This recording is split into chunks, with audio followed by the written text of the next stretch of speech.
الحمد لله الحنان المنان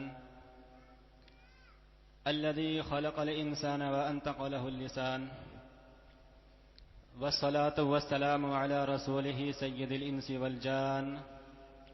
وعلى آله وأصحابه ذوي الخير والإحسان. أما بعد، فأعوذ بالله من الشيطان الرجيم. بسم الله الرحمن الرحيم.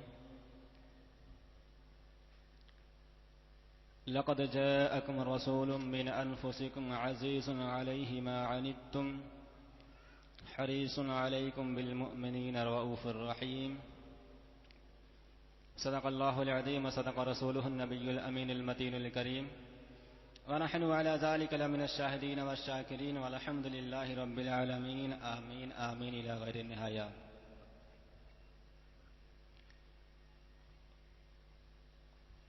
وہ جو نہ تھے تو کچھ نہ تھا، وہ جو نہ تھے تو کچھ نہ تھا، وہ جو نہ ہو تو کچھ نہ ہو. جان ہے وہ جہان کی، جان ہے تو جہان ہے، جان ہے وہ جہان کی، جان ہے تو جہان ہے. عزیزان محترم، آئیے ہم اور آپ مل کر اپنے ساری کائنات کے مرکز عقیدت حضور احمد مصطفیٰ محمد مصطفیٰ روحنا فدا علیہ التحیۃ و ثنا کی بارگاہ بکس پناہ میں درود پاک کا نذرانہ پیش کریں. پڑھیں بابا سے بلند اللہم صلی علی سیدنا مولانا محمد بارک وسلم. صلاۃ و سلاما علیک یا رسول اللہ، صلاۃ و سلاما علیک یا حبیب اللہ صلی اللہ تعالی علیہ وسلم.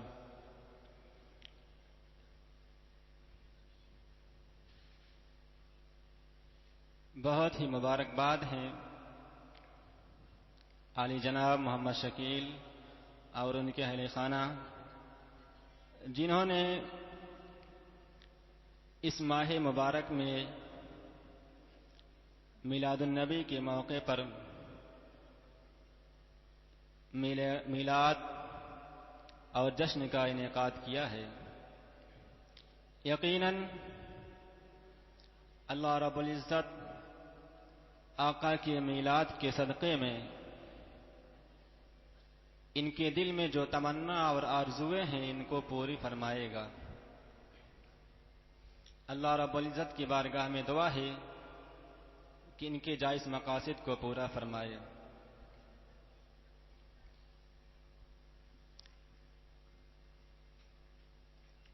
آپ لوگ کچھ دیر مجھے برداشت کریں. اگر آپ لوگ ساتھ دیں گے تو انشاءاللہ سنانے میں بھی مزہ آئے گا اور سننے میں بھی مزہ آئے گا. آپ لوگ بیدار ہیں نا؟ تو اگر بیدار ہیں تو اپنے دونوں ہاتھوں کو فضا میں بلند کر کے کہیں یا رسول اللہ، یا رسول اللہ.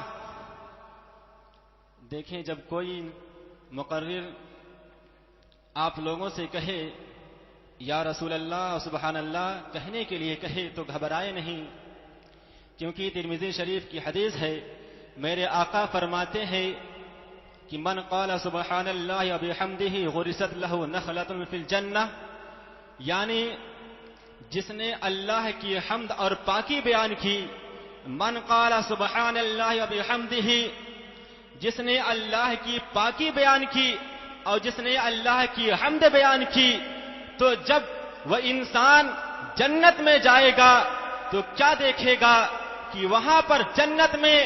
وہ جو دنیا میں رہ کر کے سبحان اللہ اور الحمدللہ کہا تھا، اس سبحان اللہ کہنے کی برکت سے اللہ تعالی جنت میں ایک درخت لگائے گا، اور وہ درخت کی پتیاں،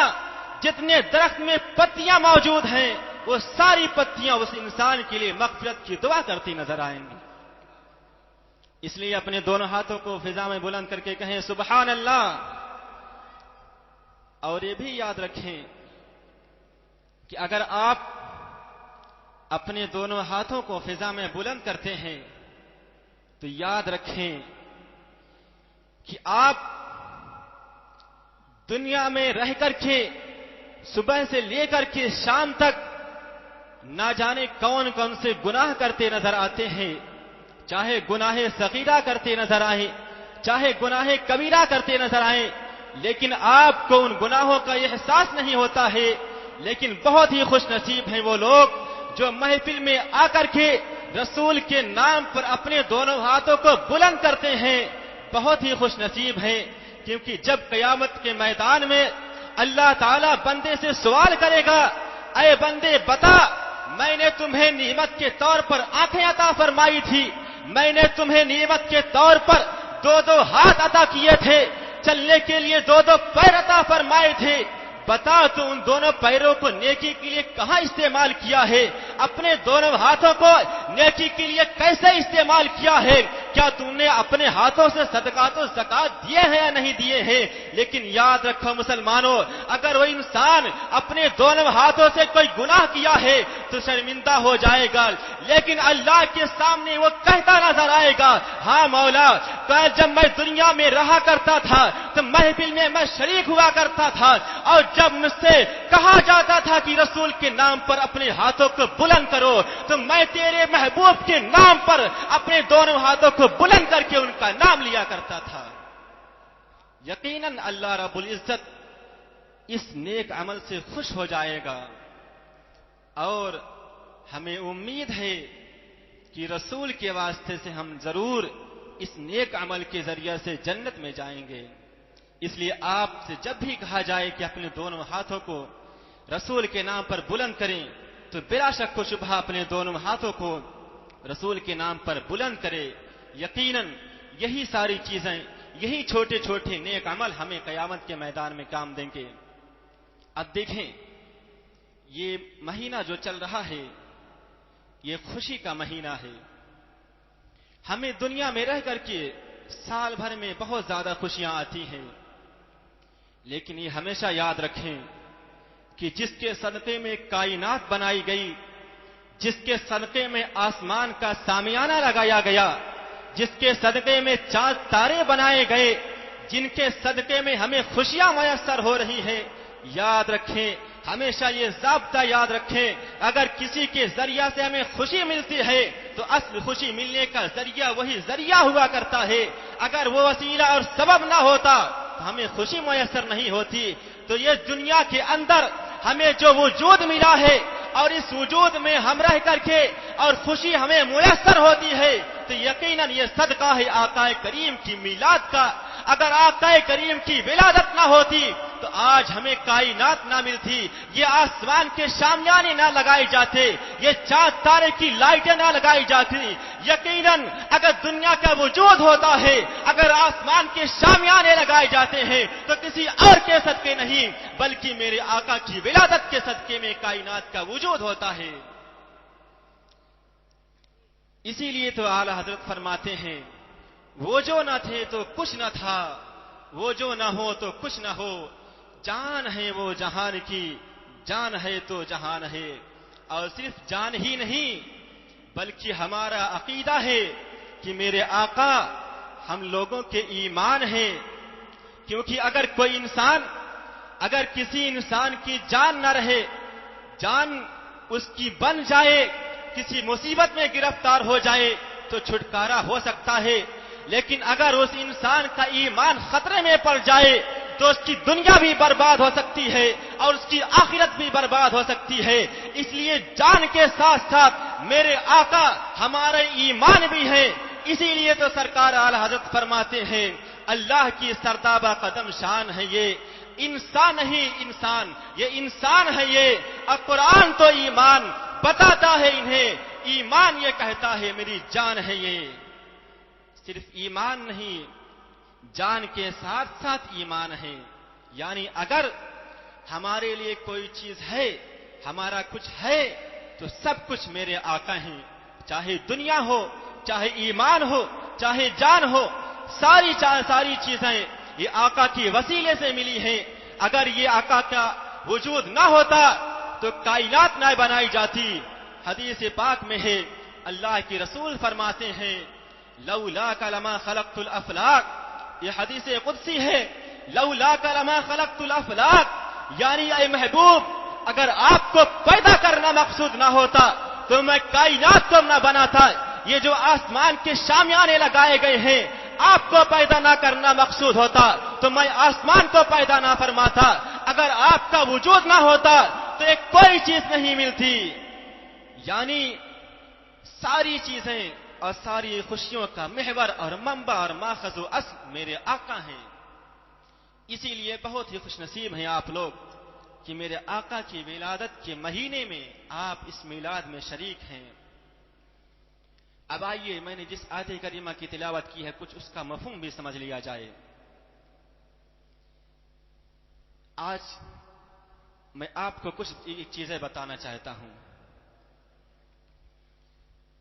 اور لوگ جو اعتراض کرتے ہیں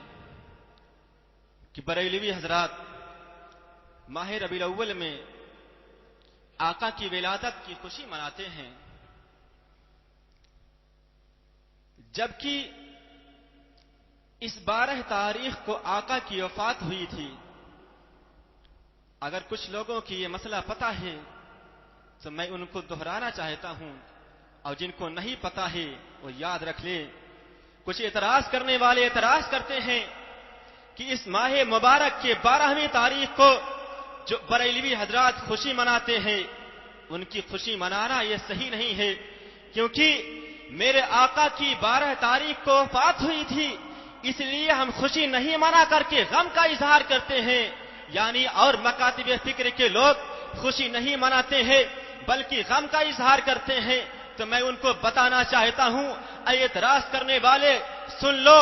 تم نے یہ مسئلہ نہیں پڑھا ہے کیا؟ میرے آقا نے خود نہیں ارشاد فرمایا کہ اگر کسی کے یہاں کوئی میت ہو جائے تو صرف نہ غم کا اظہار 3 دن تک کیا جاتا ہے، اس سے زیادہ تعزیت نہ کی جائے، اس سے زیادہ غم کا اظہار نہ کیا جائے۔ یعنی اگر کوئی شوق مناتا ہے تو 3 دن تک ہی منائے، اس سے زیادہ نہ منائے۔ یہ میرے آقا نے 1400 سال پہلے ہی فرما دیا تھا، اس لیے ان کو بتانا چاہتا ہوں، اے اعتراض کرنے والوں سنو، اگر تم یہ نظریہ رکھتے ہو کہ 12 تاریخ کو میرے آقا کی وفات ہو گئی تھی، کیا تم تاریخ کو نہیں پڑھتے ہو؟ آج سے 1450 سال ہو گئے ہیں، کیا تم اسی آج تک آقا کی وفات کا غم منا رہے ہو؟ کیا تم نے آقا کا ارشاد نہیں پڑھا ہے کہ میرے آقا نے خود ہی منع فرما دیا ہے کہ 3 دن سے زیادہ سوگ نہ منایا جائے؟ کیا تم اسی کو لے کر کے پڑے ہو؟ نہیں، ایسا نہیں ہونا چاہیے۔ اسی لیے ہمیں اللہ کے رسول کی ولادت کی خوشی منانی ہے اور خوشی کا اظہار بھی کرنا ہے۔ اور میں ان کو ایک اور جواب دینا چاہتا ہوں کہ اے نادانو سنو، آپ کہ دنیا میں رہنے والے کچھ ہی ایسے انسان جن کو تم ولی مانتے ہو، چاہے اشرف علی ہو، چاہے رشید احمد گنگوہی، ان تمام لوگوں کو، اپنے پیشوا کو تم اپنا ولی تو مانتے ہو اور کہتے ہو دنیا قبر میں جا کر کے زندہ ہے۔ یاد رکھو، جن کے صدقے میں ان انسانوں کو زندگی ملی ہے جو سید الانبیاء ہیں، کیا وہ دنیا میں رہ کر کے جب قبر میں چلے جاتے ہیں تو ان کی وفات ہو جاتی ہے؟ نہیں نہیں مسلمانوں، ہمارا عقیدہ ہے کہ رسول کو وفات ہی نہیں ہوئی ہے۔ جب رسول کی وفات ہی نہیں ہوئی ہے تو ہم وفات کا غم کس طرح منائے؟ آج اگر کوئی اعتراض کرے تو ان کو بتا دو کہ رسول کی وفات ہی نہیں ہوئی ہے، بلکہ رسول جس طریقے سے ظاہری حیات میں تھے اسی طریقے سے باطنی حیات میں بھی رہ کر کے ہماری فریاد کو سنتے ہیں اور ہماری مرادوں کو قبول فرما کر کے ہماری مرادیں اور ہماری جھولیوں کو بھرتے بھی ہیں۔ یہ ہمارا عقیدہ اور ایمان بھی ہے۔ اب آئیے دیکھیں، میں نے جس آیت کریمہ کی تلاوت کی، اللہ تعالی ارشاد فرماتا ہے، لقد جاءكم رسول من انفسكم عزيز عليه ما عنتم حريص عليكم بالمؤمنين رؤوف رحيم۔ یعنی لقد جاءكم رسول من انفسكم،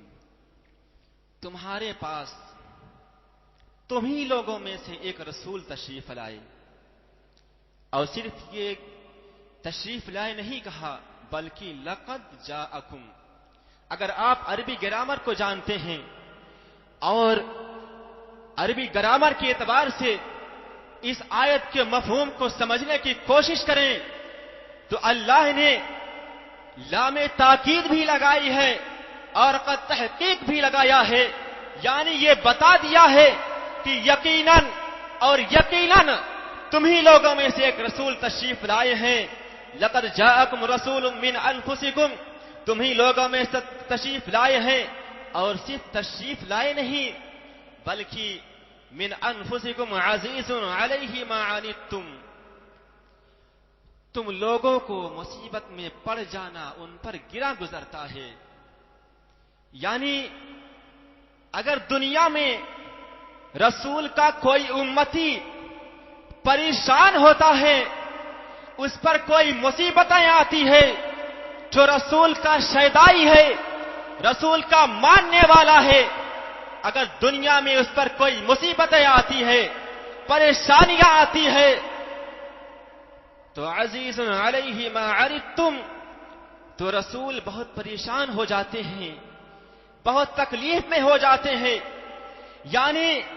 جب کوئی انسان مصیبت میں گرفتار ہو جاتا ہے تو میرے آقا یہ چاہتے ہیں کہ میرا چاہنے والا کیسے مصیبت میں گرفتار ہو گیا ہے، کیسے اس پر مصیبتیں آ رہی ہیں. اسی لیے تو اعلیٰ حضرت فرماتے ہیں واللہ وہ سن لیں گے، فریاد کو سن پہنچیں گے، اتنا بھی تو ہو کوئی جو آہ کرے دل سے. یعنی جب کوئی انسان مصیبت میں گرفتار ہوتا ہے اور میرے آقا کو آواز دیتا ہے، صدائیں لگاتا ہے، تو میرے آقا فوراً اس کی مدد فرماتے ہیں. عزیز علیہ ما عنتم، یعنی اپنے امتیوں کا مصیبت میں پڑ جانا ان پر بہت گرا گزرتا ہے. اور آگے یہ بھی ارشاد فرماتا ہے حریص علیکم، وہ تم پر بہت زیادہ بھلائی چاہنے والے ہیں. صرف حریص نہیں کہا ہے بلکہ فرمایا حریص علیکم، تمہارے لیے یہ بھلائی چاہنے والے ہیں. اب دیکھیں میرے آقا اپنے امتیوں پر کتنی زیادہ مہربان ہیں، کتنے زیادہ رحم فرمانے والے ہیں کہ اگر کوئی انسان روپے پیسے کا لالچی ہو جاتا ہے، اس کے دل میں مال و زر کی لالچ بیٹھ جاتی ہے، تو لوگ کہتے ہیں کہ یہ مال کا حریص ہو گیا ہے، یہ روپے پیسے کا حریص ہو گیا ہے. یعنی اس انسان کے دل میں مال کی محبت بیٹھ گئی ہے، یہ انسان صرف روپے پیسے سے محبت کرنے لگا ہے، یہ کسی دوسرے کے بھلائی نہیں چاہ رہا ہے. تو کہا جاتا ہے یہ انسان حریص ہو گیا ہے،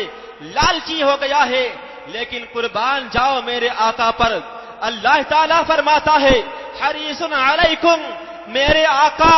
اپنے لیے حریص نہیں ہے بلکہ اپنی قوم اور اپنی امتیوں کے لیے حریص ہیں. یعنی اگر میرے آقا کوئی چاہ بھی رہے ہیں تو صرف اپنے امتیوں کی بھلائی چاہ رہے ہیں. یعنی اگر اللہ کے رسول اگر اپنے لیے روپے پیسے نہیں چاہتے ہیں بلکہ صرف یہ چاہتے ہیں کہ میرا ہر ایک امتی راہ راست پر آ جائے، حریص علیکم، وہ تمہاری بھلائی چاہتے ہیں. اے مسلمانوں، آپ دیکھیں کہ میرے آقا کا ہم لوگوں پر کتنا بڑا کرم ہے. اور آگے یہ ارشاد فرمایا حریص علیکم بالمؤمنین رؤوف الرحیم. کتنی کتنی صفتیں اللہ نے رسول کے لیے فرما دی ہیں اور صرف اپنی امتیوں کے لیے بیان فرمائی ہے. کہ ایک طرف اللہ نے فرمایا عزیز علیہ ما عنتم، کہ رسول اپنی امتیوں کے تئیں کتنے فکر مند ہیں کہ وہ نہیں چاہتے ہیں کہ میرا کوئی امتی مصیبت میں گرفتار ہو. اور ایک صفت یہ بیان فرمائی حریص علیکم، کہ میرے آقا اپنی امتیوں کی ہر دم بھلائی چاہتے ہیں. اور آگے یہ ارشاد فرمایا بالمؤمنین رؤوف الرحیم، کہ میرے رسول مومنوں پر رؤوف بھی ہیں اور رحیم بھی ہیں. بالمؤمنین رؤوف الرحیم. اگر آپ دنیا میں جتنے بھی انبیاء کرام تشریف لائے ہیں،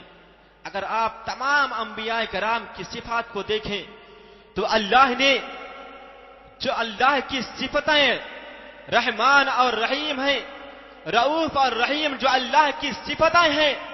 دنیا میں جتنے بھی انبیاء کرام تشریف لائے ہیں، اللہ نے اپنی صفتوں میں سے کسی نبی کے ساتھ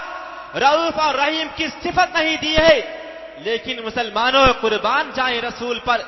اللہ تعالیٰ فرماتا ہے بالمؤمنین رؤوف الرحیم، کہ میں نے اپنی دو بڑی صفتیں رسول کے ساتھ لگا دی ہیں کہ وہ مومنوں کے ساتھ مہربان بھی ہیں اور رحم بھی فرمانے والے ہیں۔ اب دیکھیں کتنی یہ آیت کریمہ کتنی جامع ہے اور آقا کی ولادت کی پر کتنی طریقے سے دلالت کر رہی ہے، اور امتیوں پر رسول کا کتنا بڑا کرم اور رحم ہے۔ اگر آپ اس آیت کریمہ کی تفسیر کا مطالعہ کریں گے تو آپ کا دل خوش ہو جائے گا، لیکن اتنا وقت نہیں ہے کہ اس کی تفسیر بیان کیا جائے، بلکہ میں نے شارٹ میں آپ کو بتا دیا کہ لقد جاءکم رسول من انفسکم عزیز علیہ ما عنتم حریص علیکم بالمؤمنین رؤوف الرحیم، کہ اللہ کے رسول اپنے امتیوں پر بہت مہربان ہیں۔ یقیناً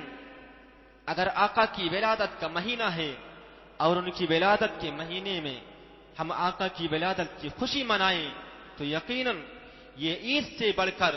اور عید اور بقرعید کی ساری خوشیوں کا منبع اور ماخذ و اصل ہے، تو یقیناً اور ضرور ہمیں منانا چاہیے۔ اگر کوئی جلتے ہیں تو جلنے دو، ان کو کرتے ہیں ان کو کرنے دو، لیکن ہمیں جو ہمارے زندگی کا جو اصل ہے، جن کے صدقے میں ہمیں زندگی ملی ہے، یقیناً ہم جس طریقے سے اپنا برتھ ڈے مناتے ہیں، اپنی زندگی کی خوشی مناتے ہیں، اسی طریقے سے ہمیں جن کے صدقے میں زندگی ملی ہے ان کی بھی ولادت کی خوشی منانی چاہیے، تبھی ہمارا صحیح طریقے سے فریضہ ادا ہو سکتا ہے۔ لیکن جتنا زیادہ مہربانی ہم پر اللہ کے رسول نے کی ہے، اگر ہم کچھ بھی ان کے وسیلے سے کچھ بھی ان کے لیے کریں تو یقیناً یہ بہت کم ہوگا، ہمیں کرنا چاہیے۔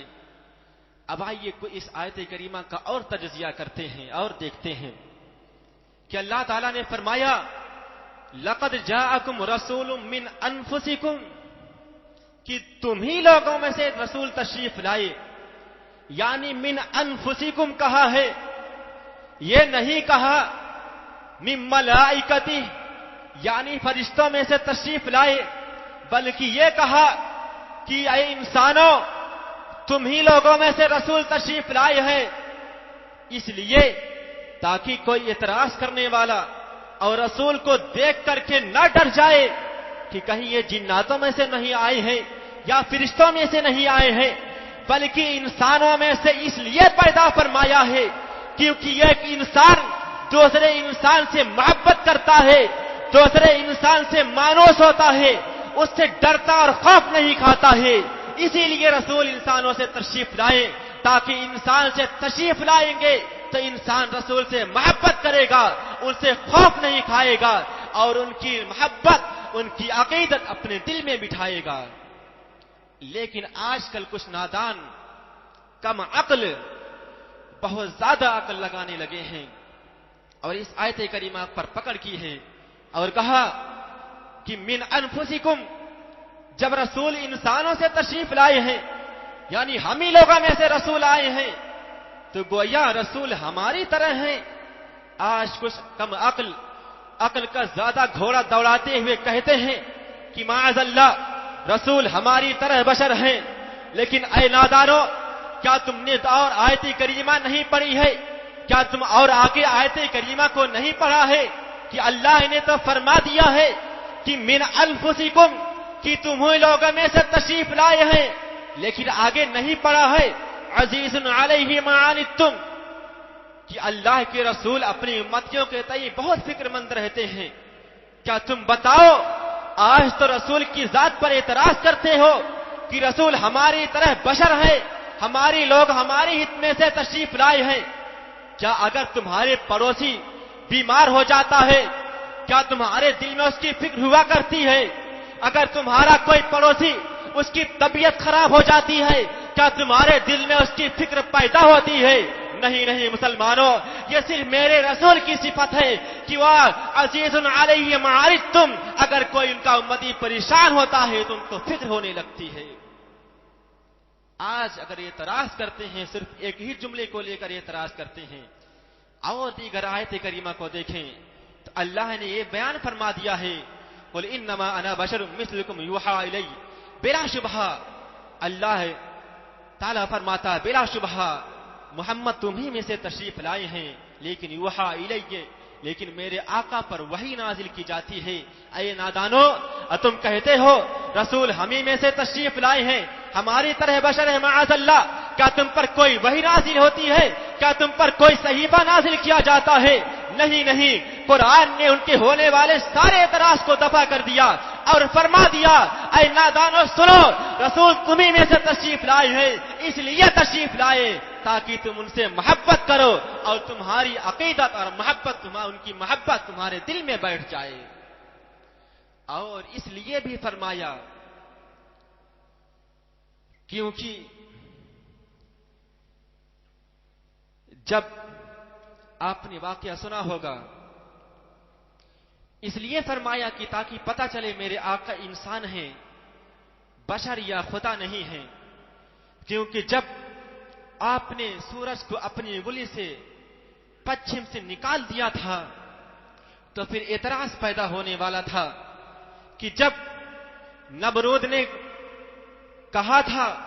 کہ اگر آپ کا معبود ابراہیم علیہ السلام سے کہا تھا کہ اگر آپ کا معبود سچا ہے، اگر آپ کا اللہ سچا ہے تو آپ اپنی انگلی سے سورج کو اس طرف سے نکال کر کے اس طرف سے کر دیں۔ تو جب میرے آقا نے اپنی انگلی سے سورج کو پچھم سے نکال کر کے جب آقا علیہ السلام کے ساتھ ایک صحابی کی جب عصر قضا ہو رہی تھی تو اپنی انگلی سے سورج کو پلٹا دیا تھا، تو جب میرے آقا نے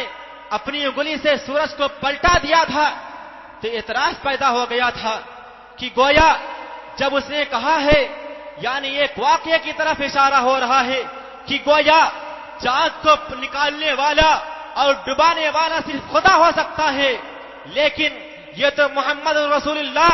اپنی انگلی سے سورج کو پلٹا نکال رہے ہیں۔ لیکن اسی لیے اعتراض پیدا ہو رہا تھا کہ کہیں دنیا یہ نہ کہنے پائے کہ گویا جب سورج کو آقا علیہ السلام نکال رہے ہیں تو یہ آقا علیہ السلام خدا ہوئے معاذ اللہ۔ اسی لیے اللہ کے رسول نے آپ پر قرآن نازل فرما کر کے یہ فرما دیا لقد جاءکم رسول من انفسکم،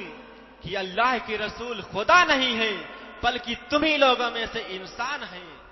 انسان کی شکل میں تشریف لائے ہیں، خدا نہیں ہو سکتے ہیں۔ یعنی لیکن یہ اللہ کے رسول اتنے محبوب ہیں کہ تمام مخلوق سے، تمام انبیاء کرام سے افضل والا ہیں،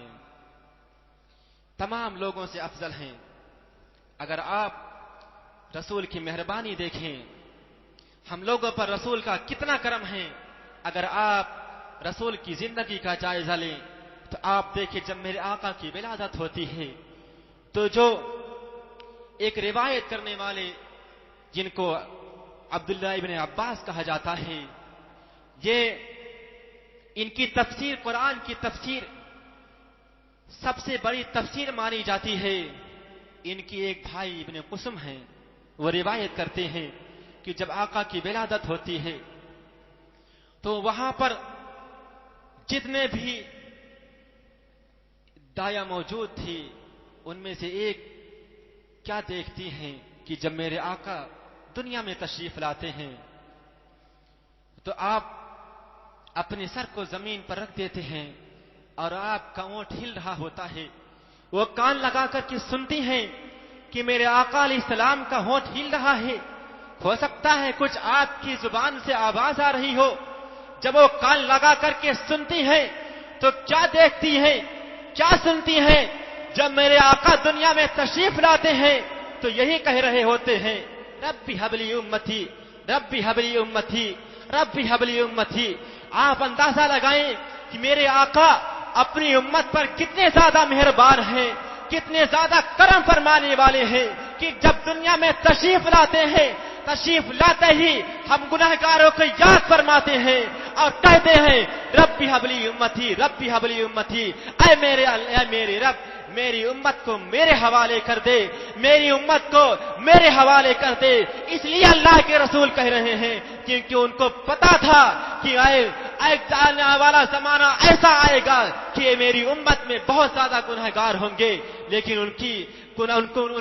گنہگاروں کی اگر کوئی بخشش کرنے والا ہے تو اے مولا تو ہی ان کی گناہوں کو بخشنے والا ہے۔ اس لیے اے میرے ربی حبلی امتی، تم میری امتی کو میرے حوالے کر دے، کیونکہ جب میرے امتی میرے حوالے ہو جائیں گے اور میرے ساتھ رہیں گے تو میں ان کو لے کر کے جنت میں جاؤں گا۔ اسی لیے میرے آقا جب پیدا ہوتے ہیں، دنیا میں تشریف لاتے ہیں، تو کیا کرتے ہیں؟ ربی حبلی امتی، اے میرے رب میرے امت کو میرے حوالے کر دے۔ اب دیکھیں کتنے مہربان ہیں، کتنے کرم فرمانے والے ہیں۔ تو یقیناً اگر ان کی ولادت کا مہینہ ہے تو ہمیں ضرور ان کی ولادت کی خوشی منانی چاہیے۔ اور دیکھیں دنیا میں جب رہتے ہیں تو جب آپ کی 63 سالہ زندگی اگر آپ پڑھیں، آپ تفسیر کو پڑھیں، سیرت کی کتابوں کو پڑھیں، آپ کی زندگی کو پڑھیں، تو اگر آپ محبت کی نگاہ سے پڑھیں گے تو یقیناً آپ کا دل روشن ہو جائے گا کہ کس طریقے سے میرے آقا علیہ السلام نے دنیا میں رہ کر کے اسلام کو پھیلایا ہے، اسلام کی تبلیغ کس طریقے سے کی ہے اور کتنے واسطوں سے ان کا دین ہم تک پہنچا ہے، کتنی مشقتیں برداشت کی ہے۔ یقیناً اگر آپ کی سیرت پڑھیں گے تو آپ کو پتہ چل جائے گا کہ کتنی زیادہ آپ پر مصیبتیں نازل کی جاتی تھی، آپ پر لوگ کتنا زیادہ آپ پر مصیبتیں ڈالتے تھے، آپ کو کون کون سے زخم نہیں دیے گئے ہیں۔ آج دنیا میں جتنے بھی زخم پائے جاتے ہیں ساری مصیبتیں اس زمانے کے لوگ آپ کو دے رہے تھے، لیکن یہ صرف اور صرف کس لیے؟ اس لیے کہ میرے آقا اپنے دین کی تبلیغ کر رہے تھے، اور اس لیے کہ صرف عزیز علیہ ما عنتم، ہم گنہگاروں کی بھلائی کے لیے کر رہے تھے۔ اور جب میرے آقا دنیا سے تشریف لے جاتے ہیں، میں مختصراً بتانا چاہتا ہوں کہ جب میرے آقا دنیا سے تشریف لے گئے تو جب آپ کو قبر میں اتارا گیا، ویسے تو آپ ظاہری زندگی میں تھے، لیکن 63 سال کے بعد آپ کی باطنی زندگی شروع ہو جاتی ہے، لیکن آپ پر صرف ایک لمحے کے لیے موت آتی ہے، صرف آنی ہوتی ہے۔ وہ لمحہ، اس لمحے کو بھی ہم نہیں گن سکتے ہیں جس کو آن کہا جاتا ہے، وہ لمحہ ہوتا ہے جس کو کاؤنٹ نہیں کر سکتے ہیں۔ جب میرے آقا کا وصال ہوتا ہے، جب آپ کی تکفین ہوتی ہے، قبر میں آپ کو اتارا جاتا ہے، تو یہ رواج ہے، اہل عرب کا دستور ہے کہ جب قبر میں کسی کو اتارا جاتا ہے تو آخری اس انسان کی لوگوں کو زیارت کرائی جاتی ہے، اس کا چہرہ دکھایا جاتا ہے۔ تو جب میرے آقا علیہ الصلوۃ والسلام کو قبر میں اتارا گیا،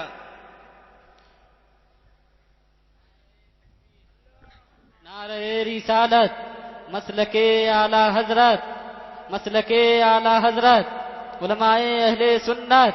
نعرہ تکبیر، نعرہ رسالت۔